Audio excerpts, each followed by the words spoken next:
Hello everyone, welcome back to my channel. My name is Oli. If this is your first time, then welcome, and if it's not, then welcome back. So today's video is going to be another how-to video, and I'm super excited to make this video because this is the video that I said to myself at the beginning of this year when I was like making my sort of different health resolutions, that this is the one I really wanted to make this year because, you know, it was kind of like a health goal that I had at the time, and that is how I healed my hand eczema. So I had hand eczema pretty much on and off for about 10 years, I'd say. It's hard to remember because it was a weird thing where, and the rest of my body, I cared quite a lot about my eczema. For some reason, I never really cared that much about my hand eczema because it was always so there, and I almost got like used to the fact that I had it. But then this year I was like, you know, when I'd managed to heal the rest of my body and I still had this like stubborn patch of eczema on my hands, I still have it on my neck, so I'm not 100% there, but my hands was one of those places I was like, no, actually I need to sort of put focus into getting this part of my skin better. So that's what I did, and it took some time, and now finally I can give you some tips and advice. So these are the things that I did. I think that healing is not a one-size-fits-all model, so you know, these are the things that I did, but they may or may not work for you, but you might want to try them if you're suffering from the same thing. So first of all, I put in some photos, if I can dig some out, of what my hands used to be like. I'll put them up here.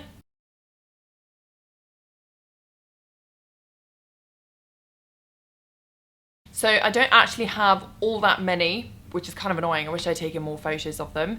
But as you can see, I had the kind of, both the sort of the rough red and very itchy type of eczema. I also had this sort of this dyshydrotic eczema where it's like the little bubbles that come up to the skin and they burst and then this kind of like clear liquid comes out. I also had just the sort of around the kind of the folds of your palms and the fingers. That's where the skin used to crack a lot, and then it would come out and be sort of like this horrible like yellowy clear liquid. That was always super itchy. Sometimes in the night I'd wake up and I was like scratching away at my hands. They could be incredibly itchy. So the first tip that I have, and that's the same with all of my eczema healing videos, is that you need to address diet and your lifestyle. That is the most important thing when it comes to healing eczema naturally. I followed, and I still follow, a whole foods plant-based diet for the most part, and I think that this is probably seems to be the diet that works for most people. I think it's a really nice and abundant way to eat, and I think it sort of makes you feel very good, not only just physically but also mentally.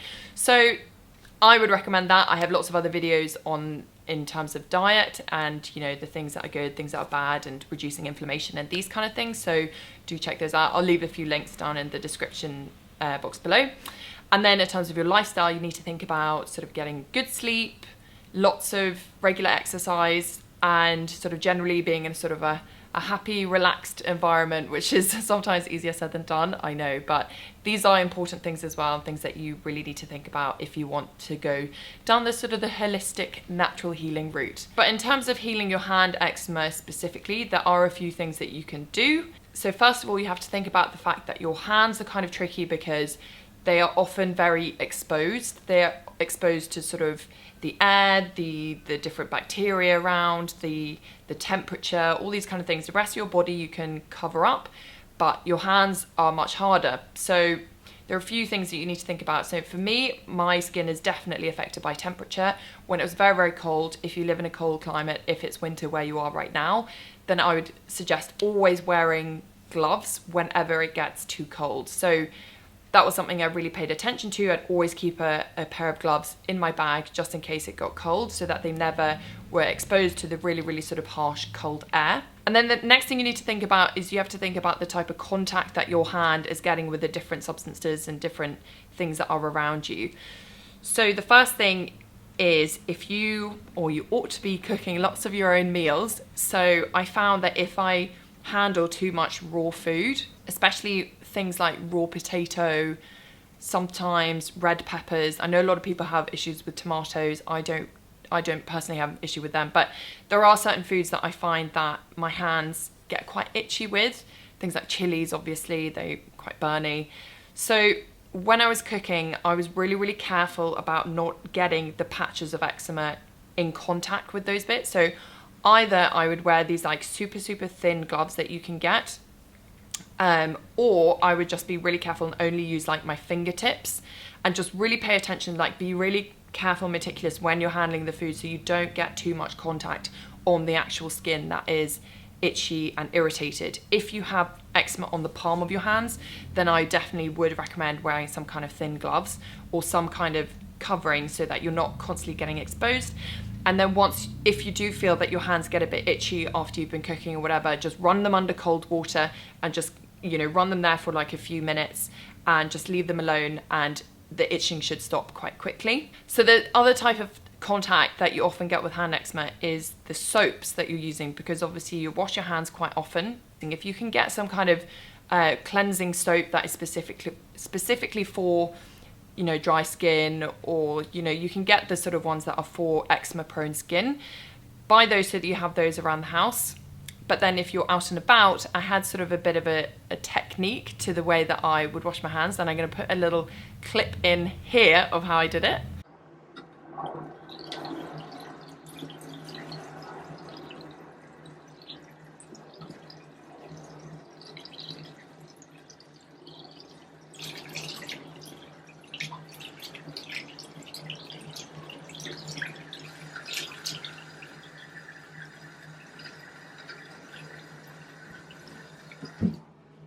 So as you can see, I would only apply like a minimal bit of soap, just enough to sort of get a lather going, and only sort of use it on the fingertips or the palm of my hands where I didn't have any eczema. Again, if you have eczema on the actual palm of your hands, you might really just need to think about doing it on your fingertips or wherever it is that you feel like you're, you've been touching things.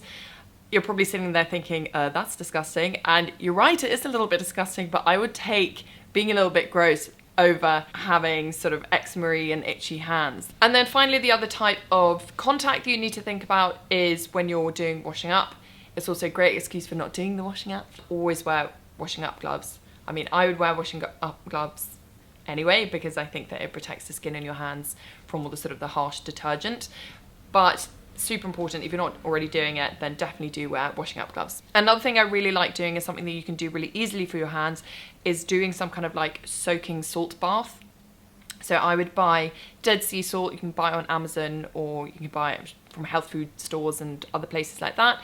And you just fill a sink with some of the salt, and then all you have to do is soak your hands in it for maybe like 5 minutes, and then don't wash it or anything.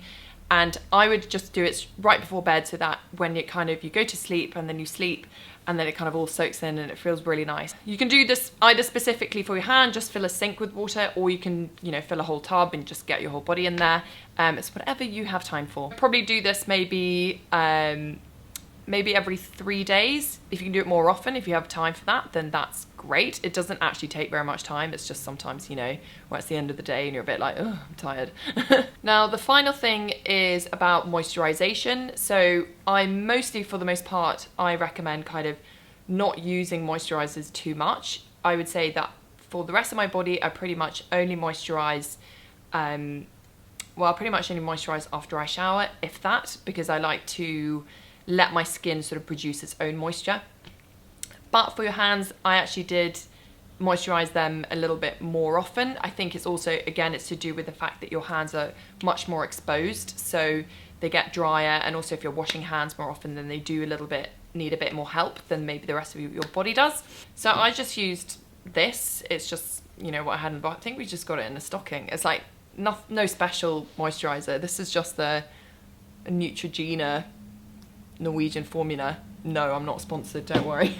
If you want to do the more natural kind of moisturizers, I use jojoba oil, which I apply to my face after I've washed it in the evening.